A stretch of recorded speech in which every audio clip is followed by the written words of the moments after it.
mga barko ng China ay umalis na sa Sabina Shoal sa West Philippine Sea, sabi ng Philippine Navy.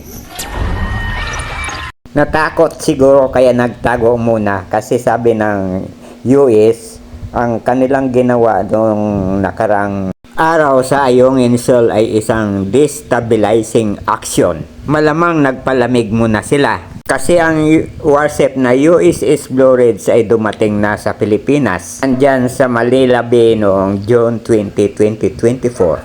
Ito ang flagship ng US 7th Fleet. Si Vice Admiral Toribio Adasi ng Philippine Navy at si Rear Admiral Joaquin J. Martinez de Pinellos, Vice Commander ng US 7th Fleet ay nagkwentuhan during the visit. Ang ganda niya ng barko mo, sabi ni Toribio. Katulad din ba niya na itong isang barko na ninyo na destroyer USS Donald Cook? Golden Gate Bridge anya siguro yung dinaanan yun na yan, ano? No, it's not the Golden Gate. Yeah, but we are much better and stronger than that ship because we are the flagship.